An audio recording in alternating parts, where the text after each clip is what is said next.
So I'm walking to get me a protein shake, and I pass this woman who's begging for money. She's African American.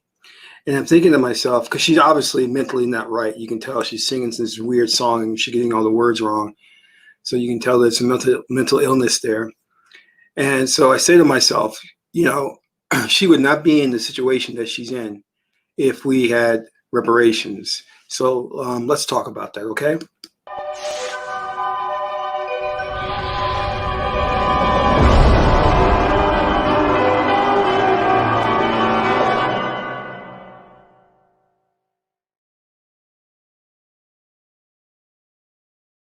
Tepu, assalamu alaikum, namaste, haru nefer. This is Kasank Ma Keparu with another video for you. In this video, I want to talk about no reparations for blacks. Should I say blacks or ADOS? Well, we'll talk about that. But first, I want you to hit the like button on this video. If this is your first time to my channel, welcome. Hit the subscribe button to get notifications when I go live and when I upload recorded videos. Also, if you're interested in studying more about my spiritual teachings, just follow the rabbit. You can click on the links below, download the free ebooks, and start learning more. Also, I do have Patreon. So if you want to be a Patreon supporter, you can do so for $1, $5, or $20 per month. You'll get exclusive access to instructional videos on the esoteric, videos that teach you how to meditate, videos that teach you how to astral project, videos that teach you about Qigong or how to use the oracles, a lot of good stuff. So support us on Patreon. You can cancel at any time. Last but not least, share this video with family and friends so we can get the revolution started. So like I said, I was on my way in the heat. It was about 108 degrees. It's really hot. And I just had this taste for this protein shake and I wanted to get it. I went twice to the place to get it and they were closed both times. So I was sure they were going to be open this time, but I just had to walk a great distance. So I was willing to do that, and, but as I did, I passed this woman and she was standing there singing. And as I said, you could tell she had mental illness. And I said to myself, I don't think that she would be there if we had reparations. The way this system is structured is very, very criminal. There are people who have extraordinary wealth. I don't know how they amass such wealth. I'm online, I'm looking at these videos where you have people, they're selling houses for $50 million, $100 million in Beverly Hills or Bel Air, wherever. And I'm saying, who's buying these houses for $100 million, And then you have to understand how the system is structured. Let's turn back time. You must understand that in this country, ADOS, American descendants of slaves, or African Americans, we're the ones that helped build this country. They went to this thing called slavery. And in doing so, they endured terrible, terrible things. The women were raped. The men were raped as well, male rape. The women were forced into breeding farms to breed lighter-skinned babies or healthier and stronger babies so they could be slaves, born into slavery. They were whipped, beaten constantly, not fed properly, fed inferior food, working in the heat. And what does this country do? Well, you have the emancipation, and they set them free, but there's nothing that they get to where they can set up any type of infrastructure. So then when they do try to set up businesses like in Tulsa, Oklahoma, or Rosewood, whites burn it down. And yet you see that now in modern day, whites have amassed so much wealth. Now, when we say amassing wealth, you have to look at it in various different ways. Monetarily, yes, but you also understand it in terms of human resources. You see, when you have destroyed a family structure, broken up families, destroyed blacks' religion, language, there's no fixing that. You're not going to get your families back that were sold into slavery. You're not going to get your religion back. You can try, yes, and adapt an African religion, yeah. But most blacks were indoctrinated into Christianity, which is terrible, terrible to follow that, because that's the very thing that enslaved you. You must understand that. And the programming is so cemented in the psychology of African Americans or ADOS that they still follow that Christian doctrine, even though that Christian doctrine was a thing that was used to murder the Native Americans and which wiped them off the face of North America. And now it's still being pushed upon Blacks who are proselytizing it. Go to the churches on Sunday, you'll see that a lot of Blacks are in those churches. But what we have to understand is that there was no justice that was done. And when we talk about the compensation, when I say human resources, I mean, when you have an intact family structure, it means that you have within your family, you have lawyers, doctors, you know, people of influence. In most African-American communities, you won't find a lot of that. Prestigious doctors, lawyers, surgeons, whatever you want to call them. That's because there's a ceiling, and that they're prevented from getting higher education, going to the prestigious universities, having access to certain things. And not only that, what you'll find, and I don't think most people white people understand this, is that the system, the structure of the system itself, doesn't leave Black people alone. It's constantly picking at them and targeting them. And what it's doing is, for example, Tulsa, Oklahoma, where they tried to build a Black Wall Street, their own businesses, white people went and burned it down. It wasn't just your white supremacists or white terrorist groups. It was the law enforcement of the time that participated in that as well. You have Black families which would have been intact, but you have these plans that undermine the Black family structure to break it apart, like the introduction of feminism, to make sure that there's not a solid Black male within the household. The introduction of the welfare state that said you can't keep Black men in the household if you want to receive government assistance. So Black women were forced to say goodbye to the male.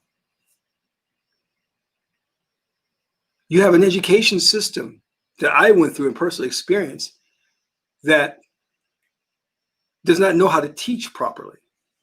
And when you're not picking up on certain things as what they think you should be, you identify the slow and put in special ed, which is merely a class full of troublemakers. So you don't learn. And that right there sets the stage for how you're going to perform in life. Because when you're in special ed, you can forget about getting into the good universities.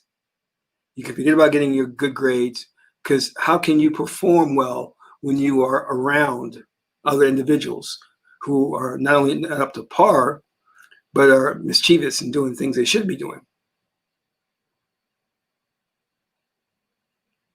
So you have a system designed so that when you have African-American males driving, the police just pull them over and make up an excuse.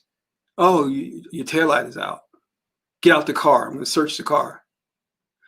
I was in New York at the time, and I was dating this attorney. Her and I had an argument on the phone. I was really upset at her. I ran, got in my car, and I started driving to see her. She was in New Jersey. I've gone to New Jersey many times to see her.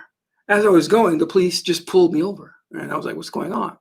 Well, you look kind of worried and concerned. We wanted to talk to you. I said, "Yeah, I had an argument with my girlfriend." They said, "Well, we'd like to get out the car. Do we have your permission to search the car?" I said, "Search my car for what?" I said, "Well, yeah, you can search it." And they said, "Well, we want you to turn around and not look while we search it." I said, "Okay." So they opened up the trunk, or I opened up the trunk, and they searched it, and they didn't find anything. They let me go my way. Another time I was dating another girl, and we're driving, and she was white, and they pulled us over. And her family is in the police force. They were like, well, the reason we pulled you over because you fit the description of a black male who's kidnapping his white woman. I was like, really? Are you kidding me? And I think the only reason they stopped from taking it any further was that she pulled out her Police Benevolence Association card or whatever to show them. And then they were like, oh, okay, you can go. But this is the kind of thing on a daily basis that African Americans are experiencing, specifically African American males.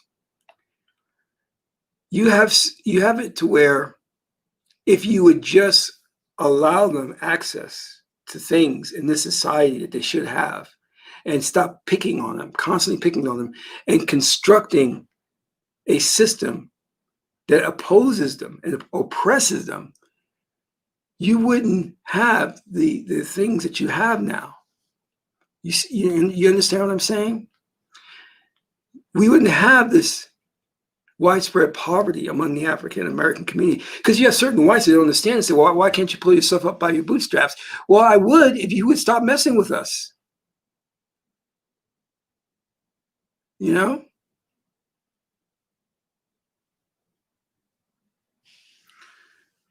Now, this, I want people to understand this. This is not just about police brutality. This is about every aspect of life, from the time that you're a kid going through school and how the white teachers see you, how they teach you. I just had a uncle who passed away in the hospital, and we're certain that he did not get adequate medical treatment because he was black. When you go to the hospital, and I've had this, they immediately look at you as if you're on drugs. That's the first thing they think about, and therefore that sets the stage of how they treat you. They don't respect you. When I was in the hospital the other day, the nurse was upset at me because she gave me the IV. I said, I'd like to know what's in the IV. She says, your blood test came out great. I said, okay, run down the blood test. Tell me everything that you look for. Don't just tell me generally it came out great. I want to know everything you searched for and how it came up as. And I was just like thrown aback that everything was just so like factory oriented. Get them out, get them out. And then they were like, well, you're okay now. I said, well, no. Let's run down my symptoms so we understand what causes, so I understand, like, next time what I need to take and what I shouldn't take. But see, when you're an African American in this society, you're labeled and looked at in a certain way and treated in a certain way. You're not given respect.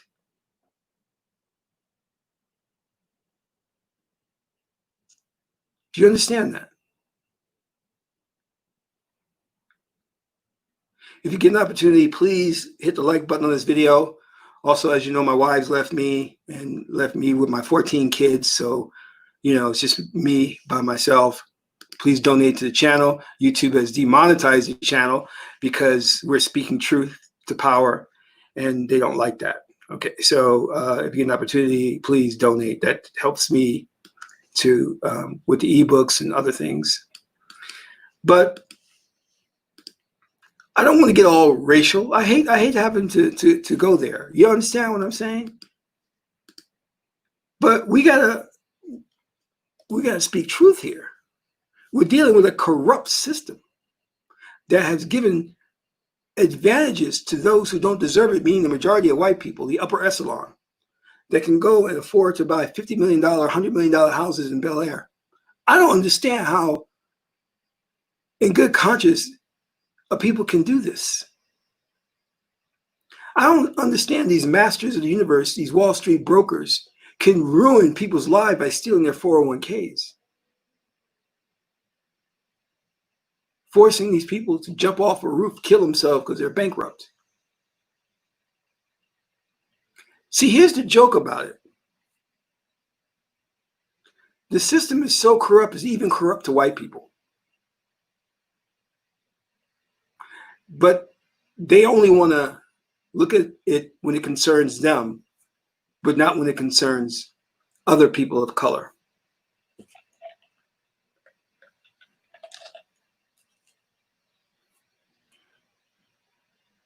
And what is even more appalling is this. The question of reparations. The question of reparations.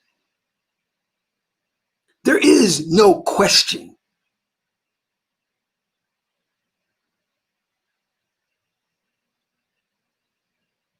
Well, we need to investigate this. We need to have a discussion. Listen, you son of a bee. This is not a question. This is how quickly can you write the check? Because a wrong has been done to a people. There's no debate. There's no study. You compensate them immediately.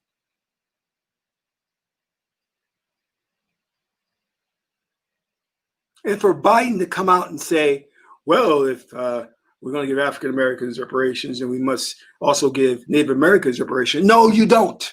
They've already gotten reparations. So you stop throwing everything in, including the kitchen sink. You focus on the one group that needs immediate assistance.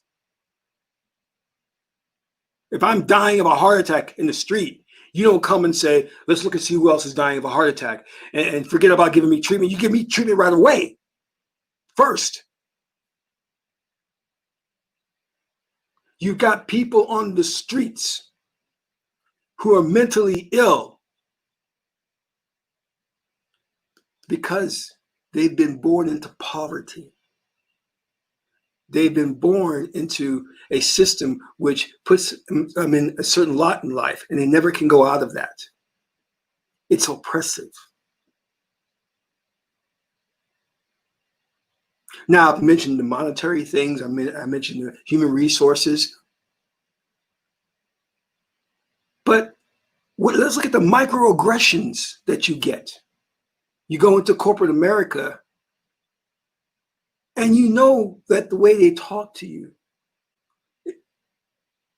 in the aggressive tone, demeaning tone, is because you're Black. You know that.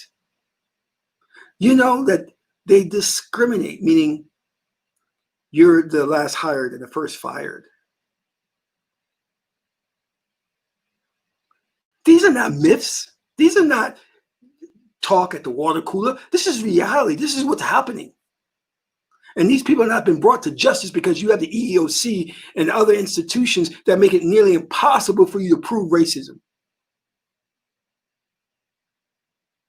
And then you're asking these people to endure this, to just pull yourself up by your bootstraps and keep going. Go, keep going. You'll be all right. No, you won't be all right. You're under a tremendous amount of stress, pressure.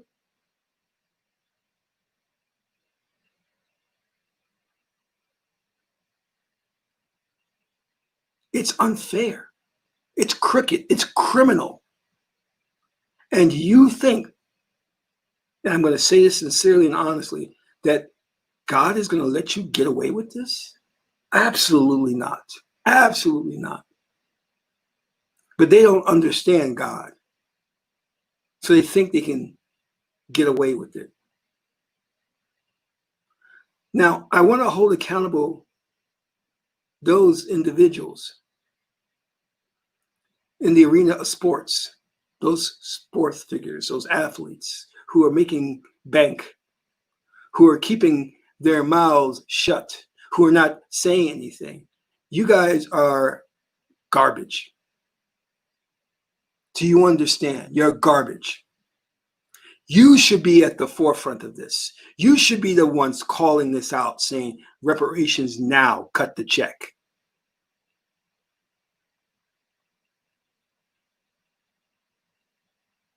You have a position of power and influence, but no, you see, you have your what is it? Your $30 million house, your contract with the NBA. So you're gonna keep quiet. You're not gonna say anything. Meanwhile, I'm not gonna even say your brothers and sisters. Human beings are suffering, and you're just letting it go. Anybody comes to you and questions reparations, you need to slap them in the face. This is not a question. This is not a debate.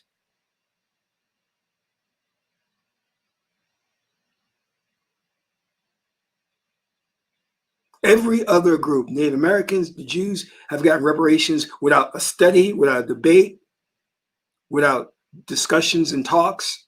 They've cut the check quickly. Why is it when it comes to African Americans, there's an excuse? When we know that there's clear evidence of what this country has done to them.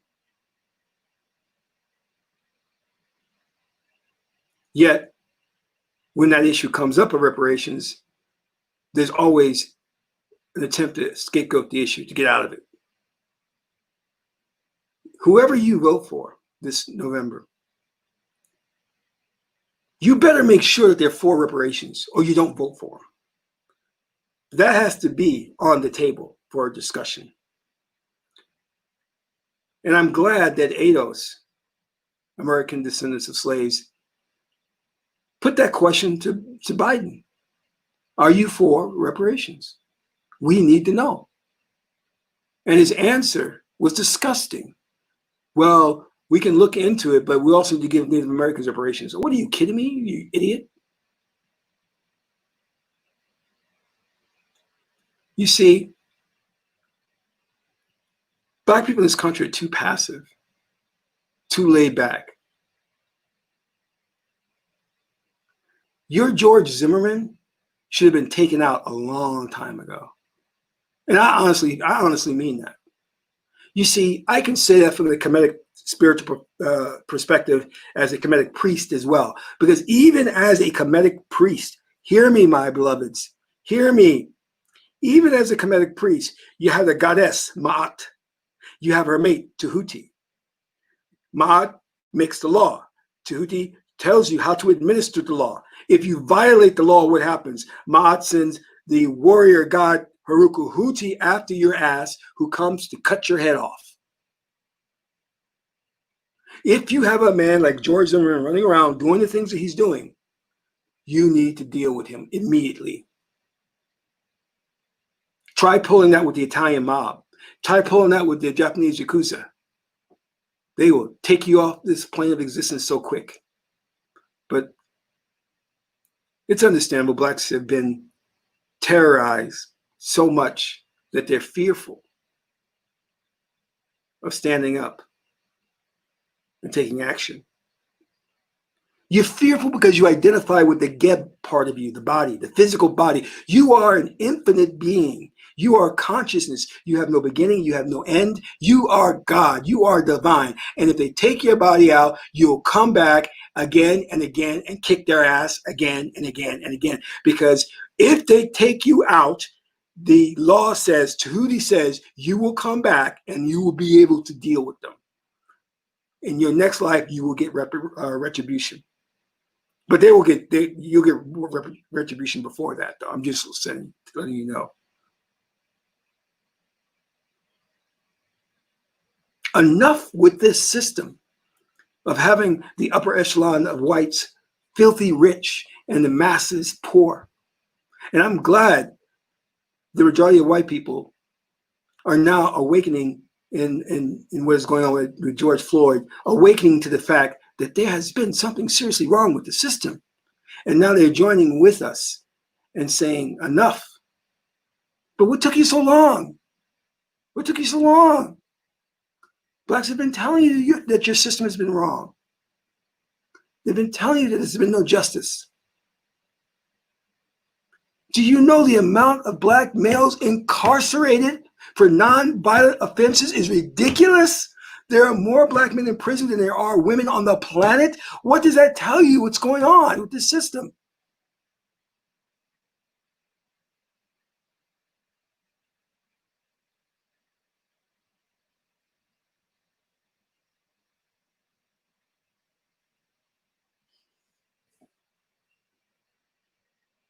We have got to allow our person to get angry and to take action. If every African-American male or ADOS male decided today, I'm going to be a warrior and I'm going to start taking people out who do wrong to us, the system would change overnight. And I'm going to say this, and I don't care if you like it or not. Those individuals who sat there and watched the police put their knee on George Floyd were just as guilty of murder as the police themselves. And I know for a fact, if I was standing there, there's no way in hell I would have allowed my person to just stand there and watch them murder George Floyd.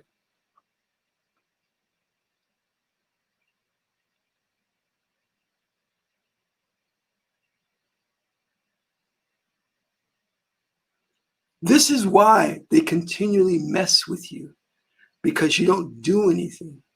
You continually demonstrate to them that you're passive, that you just sit back and allow things to go.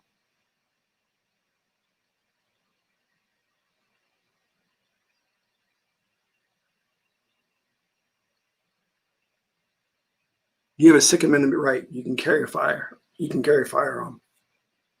I would have told the police, I'm going to say, listen, one time you get your knee off him, and if you don't comply, I will shoot you. And I bet you he would have done it. I'd have pulled out my gun and said, you get your knee off him, I'm going to give you one chance.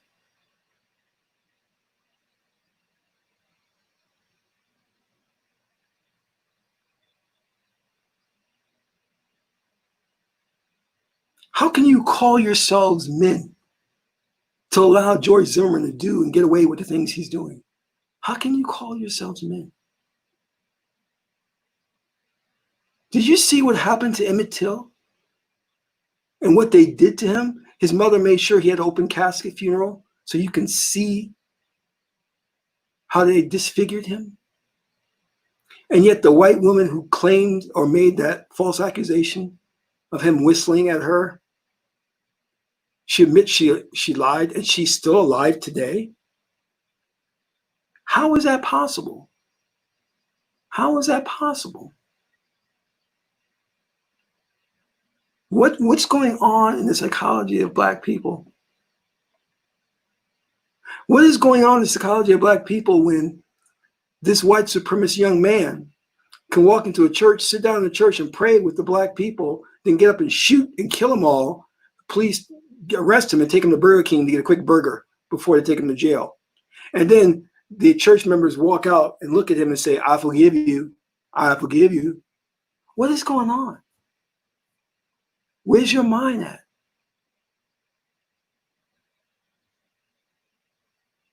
You know where your mind is at? Your mind is in the matrix, on the programming. You've been programmed. See, every day I come on to make these videos, I keep saying the same thing. You are a God. Because I'm trying to hit home that point. I'm trying to awaken you to the reality of who you are. You are a multidimensional being.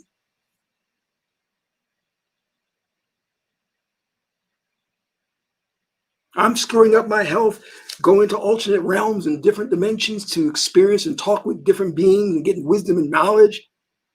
Because I have no fear. I have no fear. I've been through death. I can recall my last death, my last life. I know how I died in my past life. I know purgatory. I know what happened when I went through that. I remember the specifics of death. I know what you go through. I'm not going to sit here and say, I don't fear death. I'd be lying. My person does fear death, but the God within me knows that I'll come back and I will live on and I will transcend. And I take comfort in knowing that. I take comfort in knowing the physical body is just temporary. Who you are in all places at once. You are here, you're there, you're everywhere. You're experiencing many lives at once. This is just one blip. And you're so focused on it, you think that's all you have, and you're holding on to it, and you're kissing it. This is the only life I have. I gotta be careful. No, no, my beloved. You have an infinite number of lives. Stop holding on to this one life to think and treasuring this one life as if it's sacred. Because the minute you turn into the idea that you're a multidimensional being,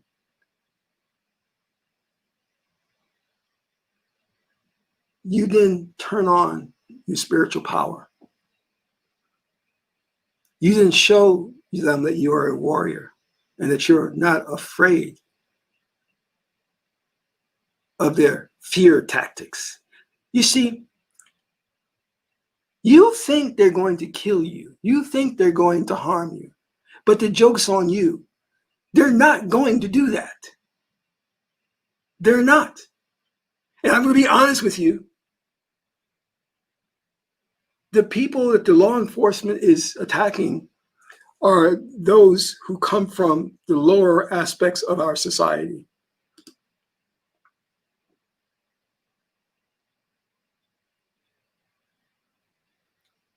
But those of us who have some type of station in life, they don't readily mess with us to that degree of murdering us. So what I'm saying to you is this. You need to come into awareness that you have power, that you have a say, and you have to exercise that power in order to make a change in this system. Otherwise, it's just going to continue. It's going to continue like it is, and it's going to get worse. They're not going to stop. They're going to take this to the extreme because you've demonstrated that they can. You've demonstrated that you will not do anything in the face of their violence and their terrorism. But if you wake up one morning and say, enough is enough, an eye for an eye, then they get worried. And then they start saying, well, can we talk?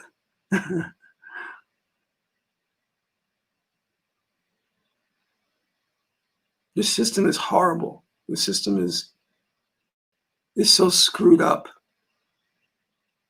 And the people who have the power, our actors, our entertainers, aren't doing anything. They're up there in their houses and with their little cocaine habits, their little sexual forays, you know. Yeah, they have sex parties in Hollywood, and they have drug parties in Hollywood, and they have pedophiles in Hollywood. They have all that. They're secluded in their own world, and they're not doing anything to change what's going on with the rest of us. Which is why you've got to send a message to them. Listen, I'm not going to go to your game. I'm not going to see your movie. I'm not going to support your concert until you start taking action and speaking up.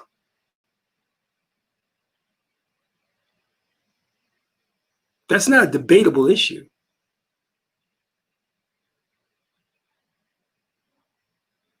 We've got to learn to pull the rug from under them so they get the message.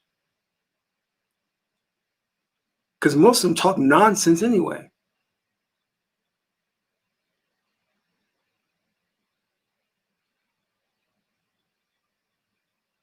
Every one of us needs to be a warrior.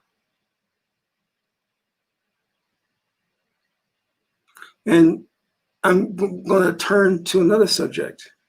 We're going to have to start dealing with those traitors among us, our own people, who are the ones that are fostering this system. Because there are those among us who have helped those in the society do so much damage and do so many corrupt things. And we need to deal with them as well. Because they are traitors. They're agents. We need to expose them. No, we don't need to take them out, but we just need to expose them.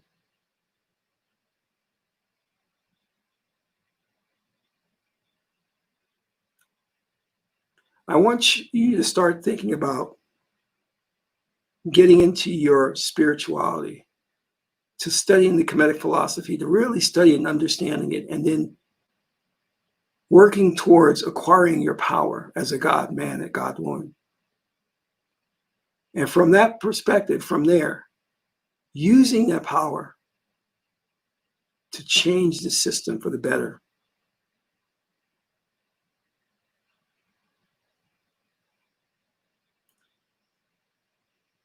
When you start going on that path of understanding who you truly are and what you can do, it becomes extraordinary. It becomes extraordinary. When I was traveling through those different dimensions of different realms, the one thing that I kept talking about and relaying my experience was there was no racism. There's no racism. When I would talk to these beings, they would communicate directly to my spirit. They would never see me as a physical entity. They would just know me as a conscious being visiting their realm, a kindred soul, a kindred spirit. And we would converse. And it was very new to me to not have any preconceptions of who I am or what I am. Because, you know, when you do your day-to-day things, people are always looking at you from a certain perspective, even your friends. But to have these beings just accept me because I'm a spiritual entity was extraordinary. And I wish one day we can get to that point here. But the society has taught us to look at the physical, look at the concrete. You see, that's why the structure is so fucked up. Excuse my French. That's why the structure is so messed up, because it looks at the concrete. It looks at the figure. You see, it's part of the universities and the religious institutions that have taught the psychology of you are the physical. That is all that there is to you. There is nothing more. So therefore, you're judged by who you are, and you're classified by race and by gender. That's not who you are. That is incorrect. That is a lie. I am not an African American. I am not an Eidos. I am consciousness. I am spiritual being. I am God. That's who I am. And because of your left brain ideology that only sees the concrete in this world, you have deluded the masses and programmed the masses to see things in terms of the physical. And when you start seeing things in terms of the physical, what happens to the masses of people? They start getting attached to materialism. That's the natural evolution of it. And what happens when you attach to materialism? Inevitably, you're feeding the emotions in you, the animal spirit, and you become more animalistic. You become Sahu.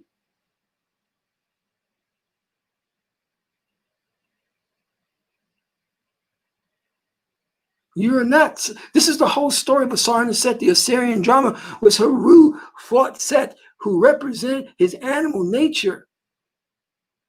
That was the whole battle. And if you continue on this path of looking at the concrete, looking at the physical body, you're going to be see, here's the deal. Let me kick this to you, all right? Peep this. Behind the upper echelon, the wealthy 1%, or even the wealthy 2%, whatever, there is the veil.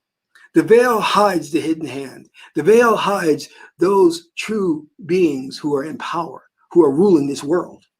Because whether you want to accept it or not, white people were not just able to come and topple Kemet by themselves. They had help.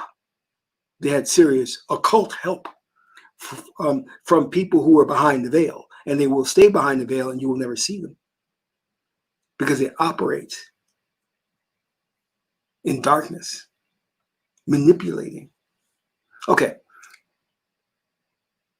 So they are behind everything that's going on.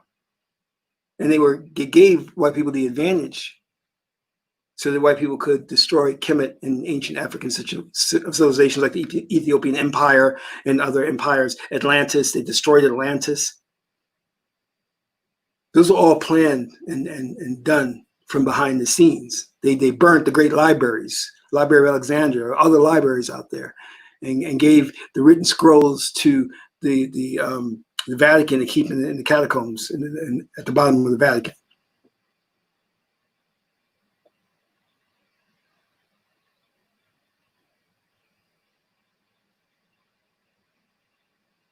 So I want you to understand what you are dealing with here. And how, in order to counteract what's going on, you're going to have to turn into and tune into your spiritual power. So you're not going to get out this using political maneuvers. It's not going to happen. They're too smart. They'll outsmart you in that way. You're going to have to come into who you are and reject the idea of that left brain ideology that they keep programming us with.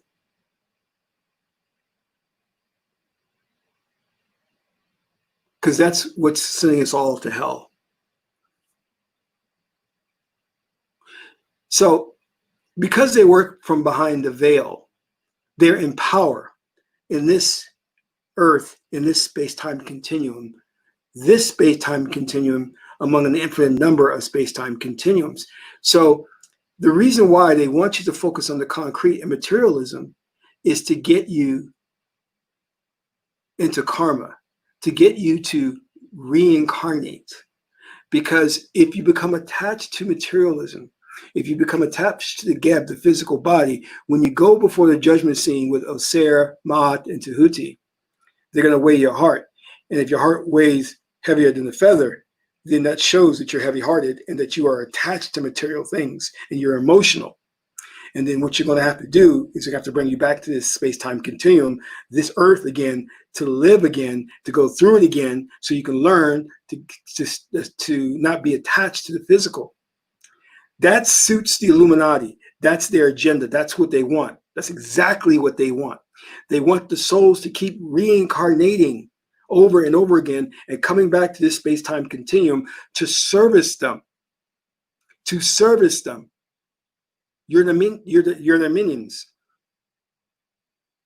And for those of us who transcend the physical, we get to go off to different realms, to different universes, to different galaxies. We don't have to come back here. We don't want to. And if we come back here, we'll come back here only for the purpose of guiding souls to the light.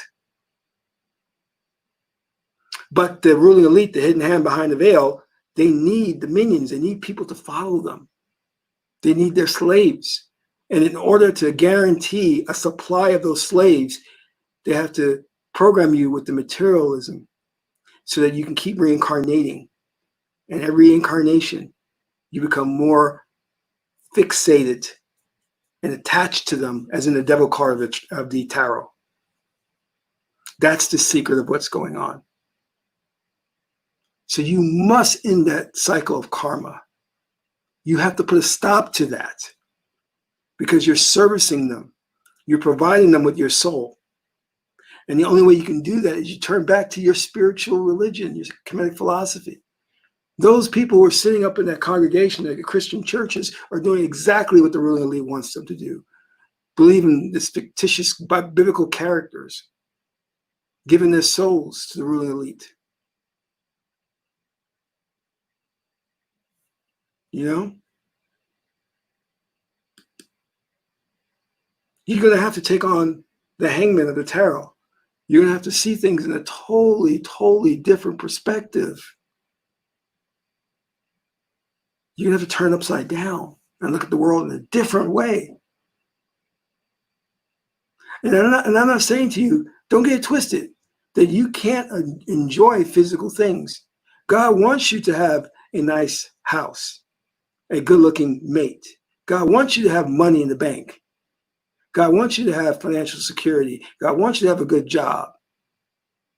So don't think that because you follow a spiritual path, those things are out of your reach or you give up those things. Hell no, no, no. God wants you to have all that good stuff. But you can't have it at the expense of others. You understand what I'm saying? And right now, Caesar rules the planet.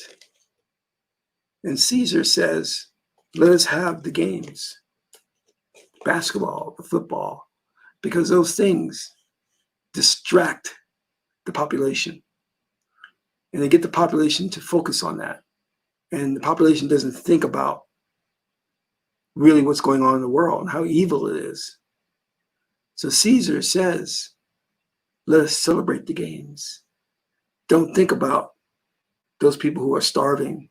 Don't think about the George Floyds. Don't think about the disadvantaged and disenfranchised. Don't think about those things.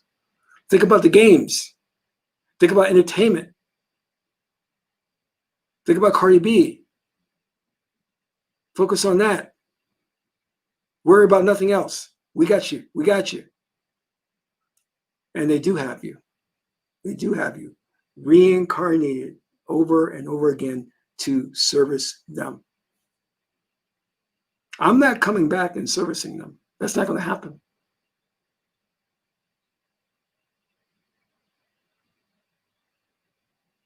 This is why I'm trying to put in place this spiritual system to help those transcend. So that when I go before my aunt and you recite the 42 negative confessions, I can say, okay, Ma, let's put 43. All right, number 43, I have helped souls transcend. Ma would say, oh, good one, Kassav, good one. All right, it's extra credit. All right, there we go. Okay. You know, which is what you should be doing as well. Don't be stingy about this religion, if you want to call it, or spiritual system. Share it with your family, your friends. Talk about it. Tell them what's going on in the world. Tell them who's really ruling the world. Beings you can't see. Beings who are in the shadows. You know? And if you think I'm messing with you or lying, go do your oracle reading. Go to God and do the oracle reading and say, is there a hidden hand? Are there beings in the shadow manipulating things? And see what the oracle tells you. It may shock you. You understand? Because I'm telling you, white people could not have done the things that they did without help. Those white people in the upper echelon, they had to have help.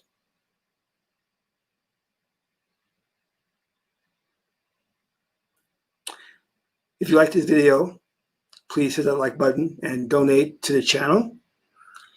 My 12 kids would really appreciate it. And I want to thank you all for tuning in today to hear this very, very important message that needs to get out there. We need to start thinking about the system that we exist in and how we may be inadvertently supporting it by our silence, by our taking no action. When you take no action, it's the same thing as supporting it, whether you want to believe it or not. This is Kasak Ma'akaparu, son of Ma'at and Tahuti. My aunt is the beautiful goddess Hedaru. Until my next video, Amun Ra.